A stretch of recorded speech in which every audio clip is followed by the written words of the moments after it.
Então você vai percebendo que você não precisa de muito para ser feliz, você precisa realmente se aproximar do Criador. E para se aproximar dele, você não precisa dessas coisas que vão tomar o seu tempo, talvez, e te afastar do Criador.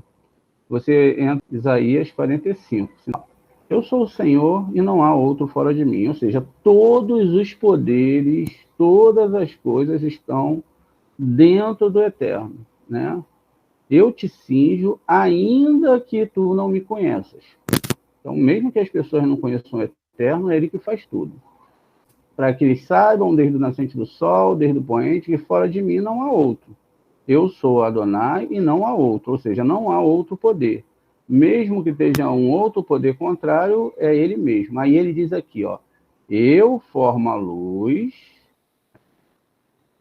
ó, Uborê, Rocher, ele cria a luz, e eu crio as trevas.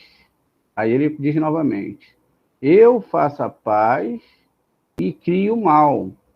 Eu sou o Senhor, que faço todas as coisas. Ou ele, tá vendo? E a palavra ele tem também aqui a questão do Elohim. Então, tudo que acontece não tem outro. Se você está no escuro, essa luz é o desejo de doar, e as trevas é o desejo de receber. A paz, a shalom, é ele que cria, e também o mal é ele que cria. Ele diz ainda, eu sou o único juiz, eu sou o único Adonai, e que faço todas essas coisas. E não tem outro além de mim. Quando, então, ele precisa que ele cria o mal, ele faz o mal, esse mal não é da forma que a gente imagina, mas é um mal que vai fazer a gente voltar para o bem. E quando ele faz todas essas coisas, e ele diz aqui que é ele que faz todas essas coisas, como eu posso lutar para mudar o que ele fez? Não seria isso um tipo de idolatria? Ou eu não devo entender que aquilo que está acontecendo com a pessoa é para que ela se evolua dentro de uma questão? Por exemplo, Deus ele permite que as pessoas cheguem a ele pelo Loleshimá. Então ele coloca uma doença na pessoa. A pessoa então começa a ver que está chegando o seu fim.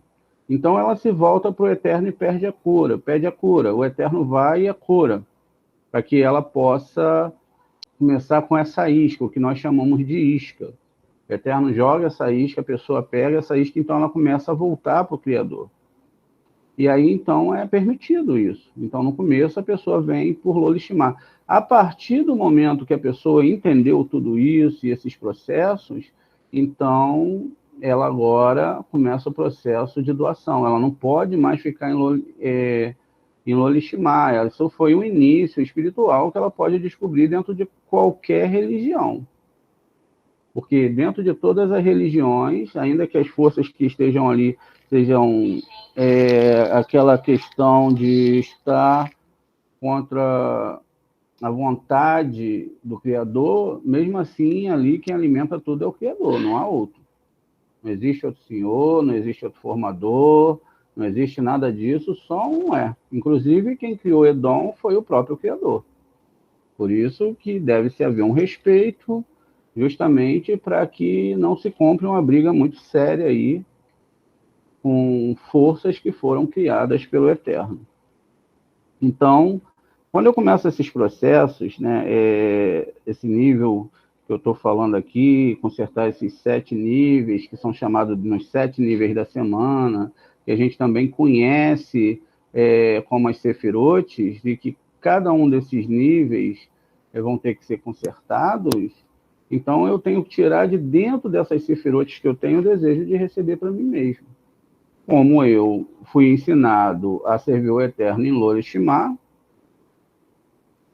agora eu tenho que mudar tudo isso. Eu tenho que começar a fazer Natilat Yadaim com desejo de não receber nada. E pedir ao Eterno que me tire o desejo de receber, porque se ele é doação, como eu posso interagir com ele sendo recepção? Então, a minha alma está ao contrário do eterno. Então, eu não lido com as forças superiores.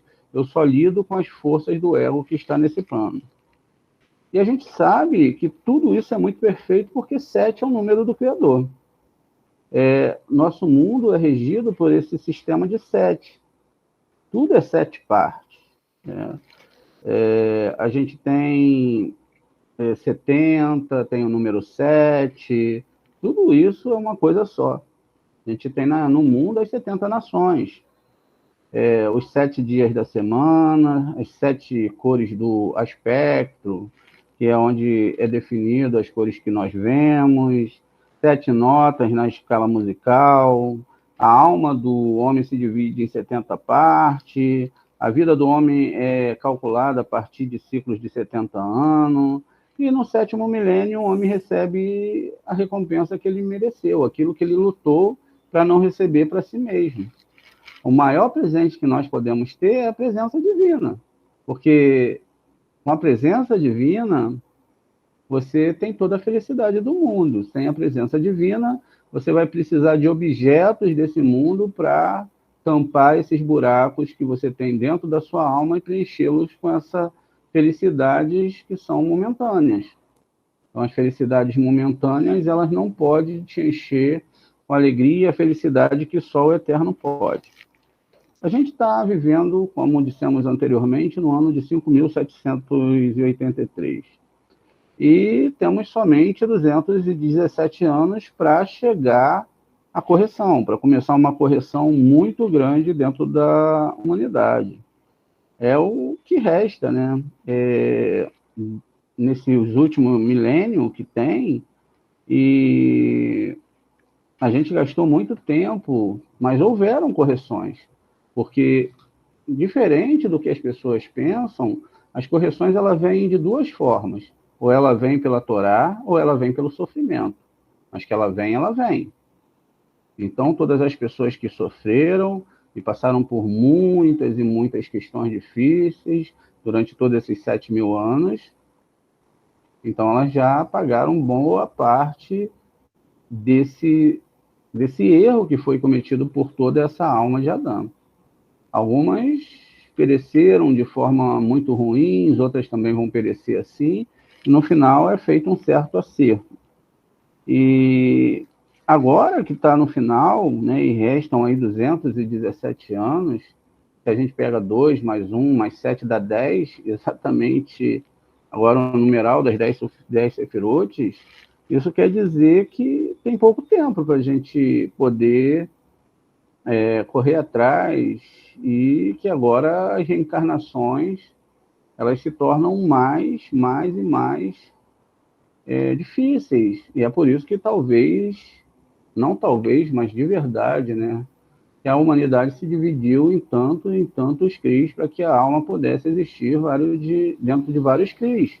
E também, com isso, se aumenta o nível de procriação e o corpo vai se dividindo, e uma alma é dividida em muitas e muitas partes, até que ela possa, através daquelas histórias que vão acontecer, vão ter coisas boas, sempre são muito mais coisas boas do que coisas ruins, e a pessoa possa consertar os erros.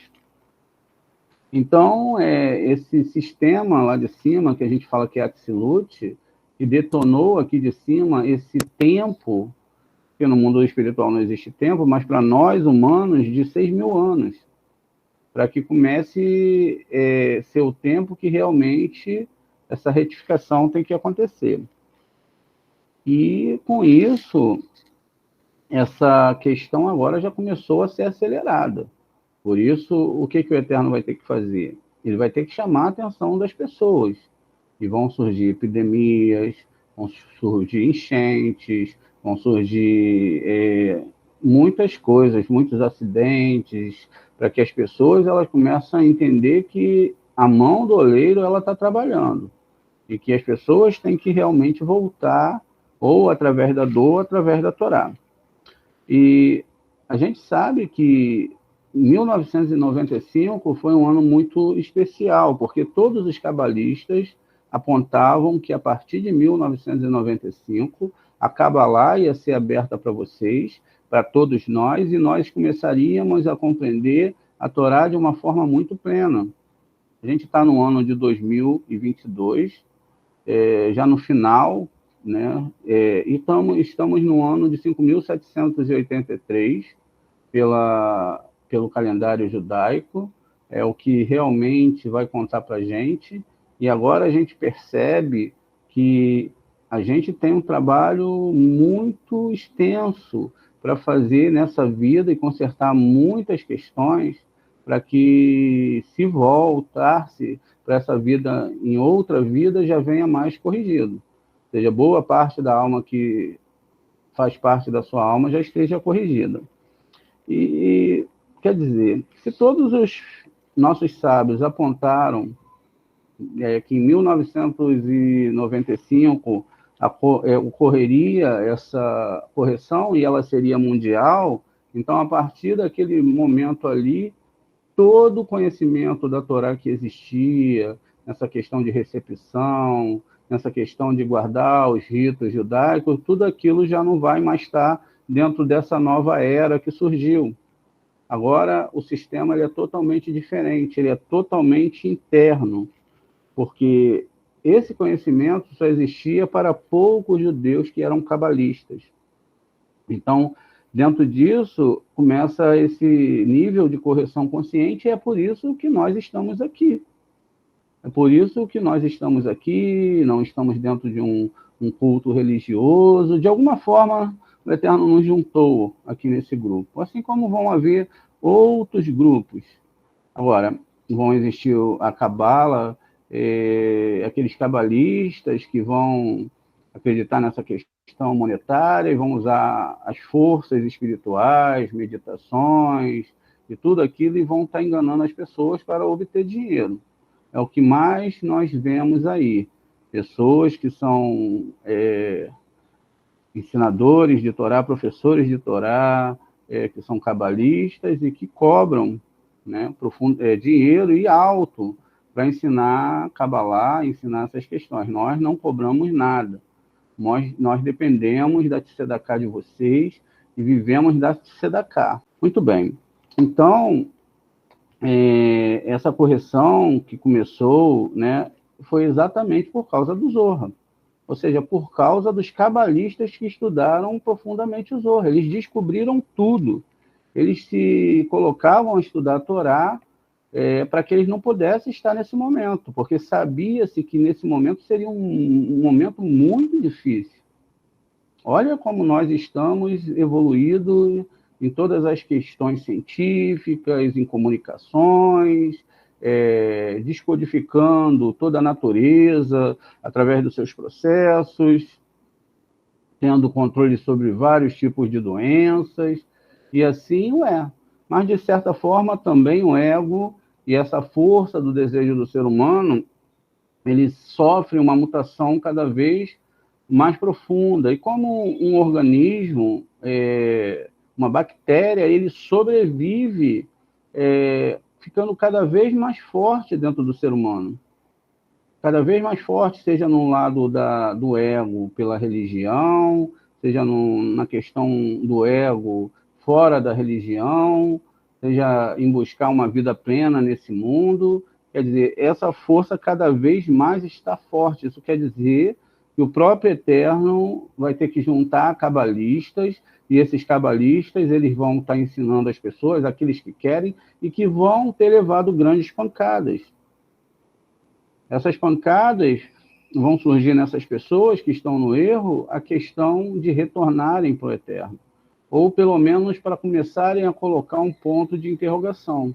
Porque se as pessoas estão nesse nível de consciência, é porque nunca tiveram e nunca fizeram uma pergunta, aceitaram todo o sistema que prende elas nesse nível e não se perguntam o que vai acontecer depois da morte, o que eu estou fazendo aqui. Então, vai começar essa correção muito profunda.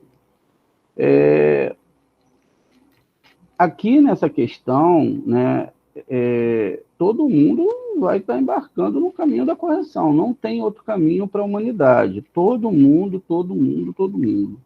No entanto, indivíduos selecionados podem ser submetidos a esse processo separado. Ou seja, você está num nível separado para atingir o mundo superior. Então, não se deve ficar se preocupando, por exemplo, uma pessoa que está passando por um processo difícil. A gente não tem que ser mais misericordioso que o Eterno. A gente tem que ser misericordioso, mas não mais misericordioso que o Eterno. Se alguém, por mais difícil que pareça, está passando por alguma situação difícil, é o próprio Eterno que está lidando com aquela pessoa, e a gente não deve tentar pegar a responsabilidade que é de Hashem e tentar mudá-la. Muito bem. E dentro disso, então, essa pessoa que está nesse processo separado, ela consegue atingir um mundo superior, vindo a sentir essa realidade perfeita. O que é sentir a realidade perfeita? Quando tudo está perfeito dentro de você, tudo fora de você também está perfeito. O próprio caminho da correção, quando navegado conscientemente e voluntariamente, é um sentido como você deseja chegar, se torna uma aventura, algo extraordinário que você começa a viver e querer alcançar.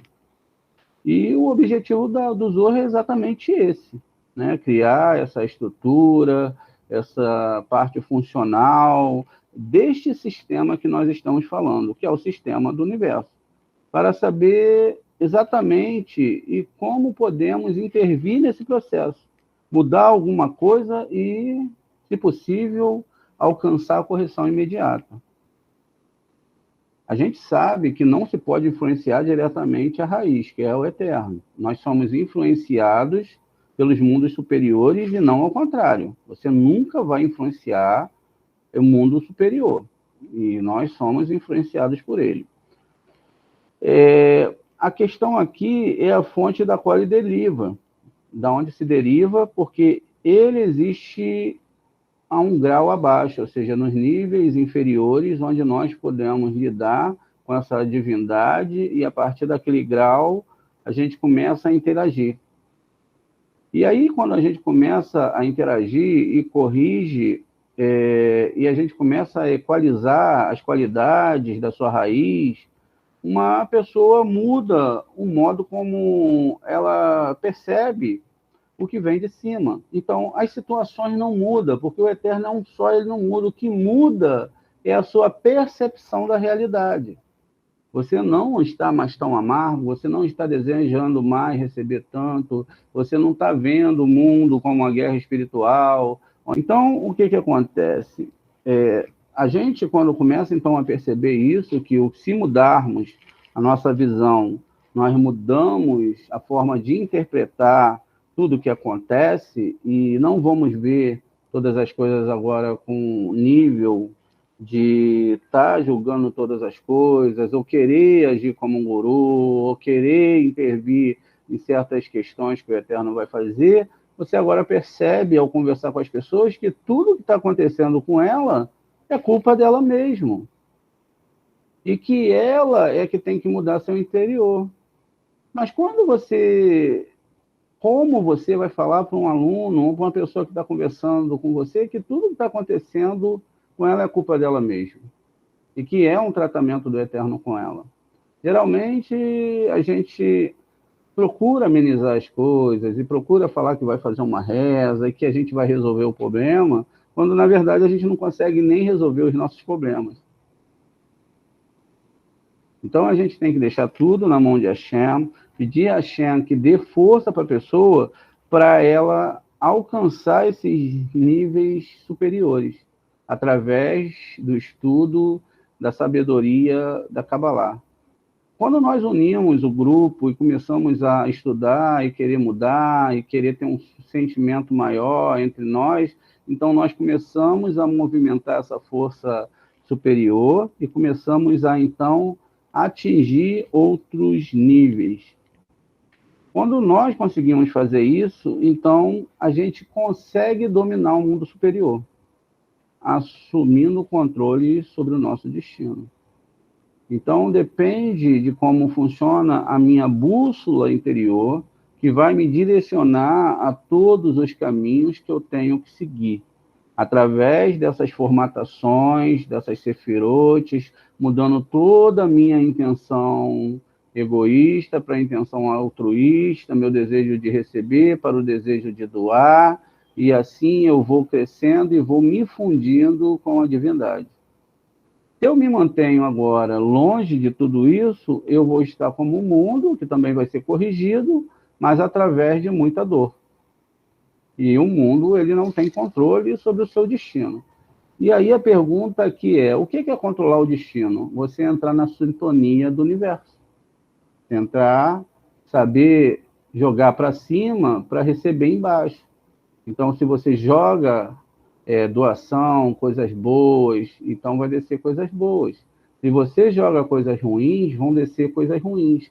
E tudo o que acontece é justamente pela interação do que você vê do lado de fora, o que você enxerga.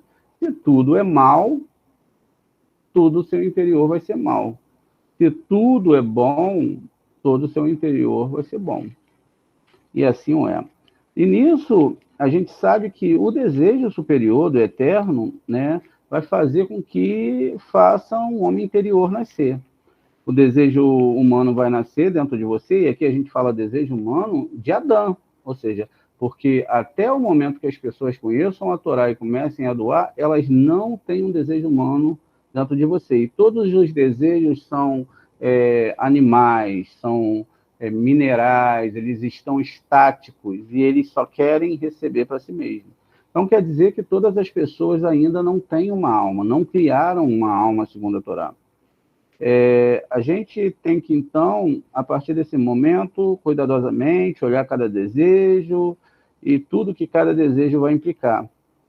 E, com isso, a gente tem que voltar agora para a fonte oral, que vai cumprimentar toda a Torá, que é o que nós estamos estudando. E também vamos ter que estudar midrashins, que vem da Torá oral, que foi transmitido oralmente, e assim a gente vai avançando cada dia no nosso ensinamento. Isso tudo demorou milhares de anos, não foi feito de uma hora para outra, alguém que descobriu uma forma e etc. Não. Homens sábios, homens elevados gastaram a sua alma para fazer isso. E aí a gente vai entender como extrair da parte escrita tudo isso.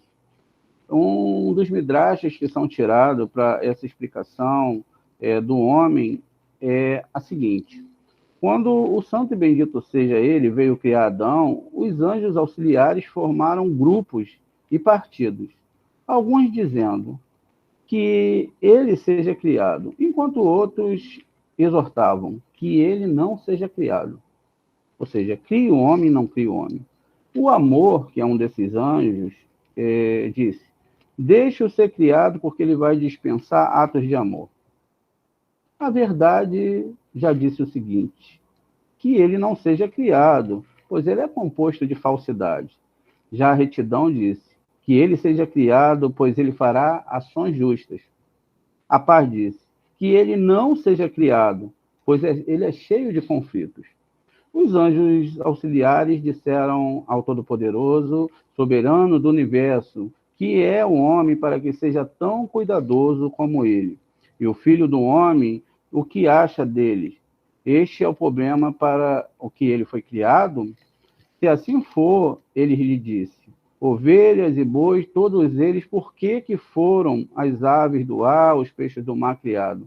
Uma torre cheia de coisas boas. E sem convidados para ter prazer por essas coisas.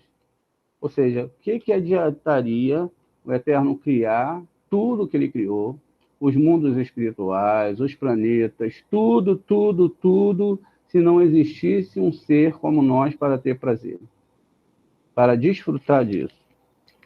E aí a gente descobre que essa passagem tem um detalhe, tem um significado. A conversa do Criador com os anjos, né, primeiro, o mais importante, quem é o Criador?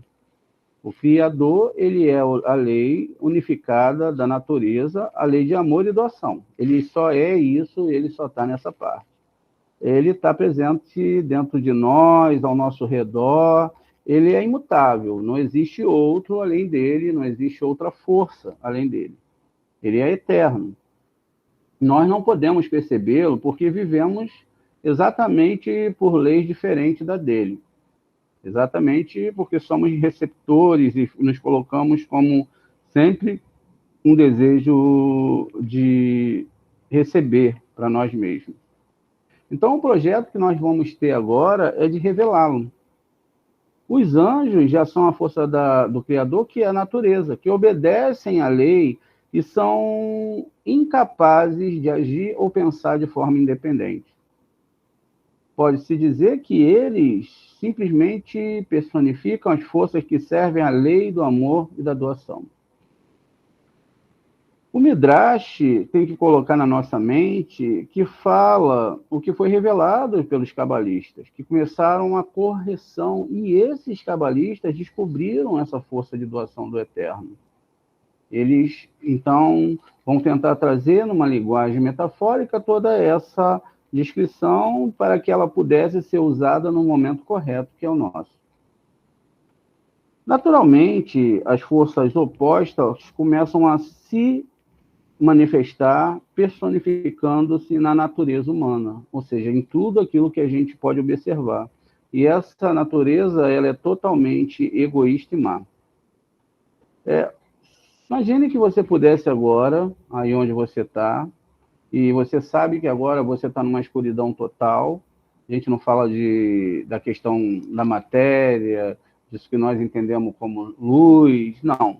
A gente fala de uma questão mais interior, em que você tem uma lanterna e que você enxerga alguma coisa agora, mas quando você acende essa lanterna, você vai começar a ver que você está numa grande poça de sentimentos negativos e que todos esses sentimentos são muito mal cheirosos e que você está num pântano onde você achava que estava numa luz, mas que agora você percebe que tem muito a ser feito e que o trabalho ele vai ser duro. E você vai ver agora que por isso é que você foi tão infeliz, né? Porque você não conseguia entender como limpava isso tudo, e você sempre desejava receber mais e mais e mais, e quando você recebia, você via que aquilo não tinha te levado à felicidade.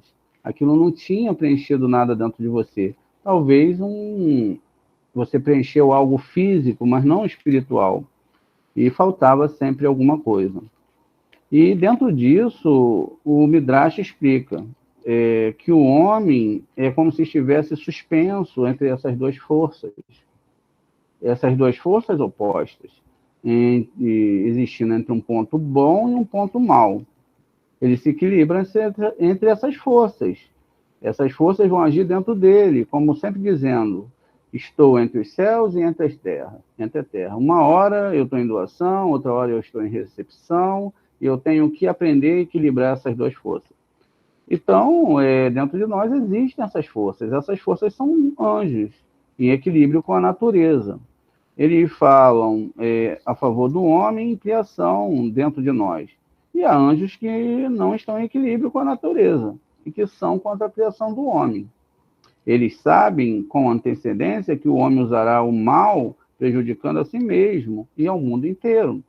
Isto dito, lembre-se que todas essas forças, anjos, contra e a favor, são forças do Criador. Ou seja, não há nada que não seja dele. Toda essa questão, toda essa mistura, tudo isso que está acontecendo não foi feito pelo Criador. Afinal, não existe outro além dele. E isso tudo tem um propósito. Para que nós pudéssemos escolher independentemente de que lado nós estamos, do lado da doação ou do lado da recepção. Então, nós nascemos sendo egoístas e, desde o início, nós estamos atolados nesse desequilíbrio. A gente prefere a mentira à verdade. E é por isso que a qualidade da verdade é chamado selo do Criador. Dentro disso, ela se opõe à criação do homem, que sempre prefere a mentira. Isso é para o seu próprio bem, por incrível que pareça, para evitar que ele sofra desde que não está em equilíbrio com a lei geral. Ou seja, aquelas pessoas que ainda não sabem, não estão preparadas, não começaram a caminhada, então elas vivem essa grande mentira, justamente porque elas preferem a mentira. A verdade disse que ele não ser criado, ou seja, o homem não seja criado, porque ele é composto de falsidade. A justiça disse, deixa-o ser criado porque ele fará ações justas. Precisamente porque o homem é egoísta, ele terá a oportunidade de perceber isso, que isso está dentro dele. E em seguida ele vai mostrar misericórdia graças às suas boas ações. Será capaz de perceber o que é bom, para que depois ele possa adquirir a qualidade de doação e corrigir a si mesmo. É como se esse anjo dissesse: todas as qualidades do homem serão corrigidas, porque eu existo dentro dele, então não se preocupe. Mas há também um anjo da paz. O da paz, o anjo da Shalom, ele diz o seguinte: que ele não seja criado porque ele é cheio de conflitos. Ele protesta porque o homem é oposto à paz. Ele vive para si mesmo e seu único pensamento é possuir tudo. E se todo mundo só quer receber para si, vergonhosamente tira a vantagem dos outros. A gente não pode ter muito se a gente não tem que se aproveitar de alguém. Uma pessoa é milionária, mas uma quantidade imensa de seres humanos luta para que ele se mantenha naquele posto de milionário. Então, que tipo de paz poderia haver se o mundo funciona assim? O homem é agressivo, ele se deleita com o sofrimento dos outros.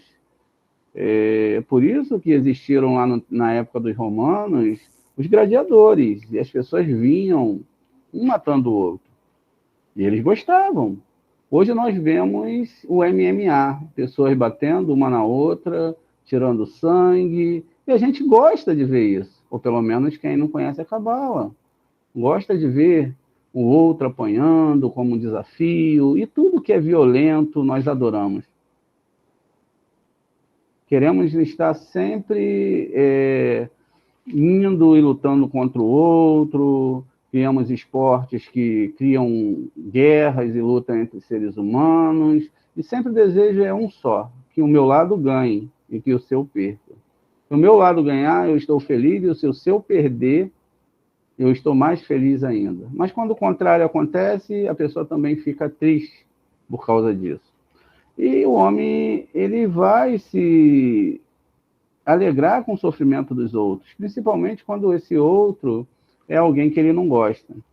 E ele vai justamente se esforçar para prejudicar os outros, porque ele precisa desse lucro em cima do outro para que ele possa ser melhor e ter mais. E ele anseia por acumular mais do que o necessário para sua existência, ele precisa ter lá muitos bens, muitas coisas, enfim. Porque isso dá a ele uma sensação de poder. E até a próxima, gente. Shalom, shalom.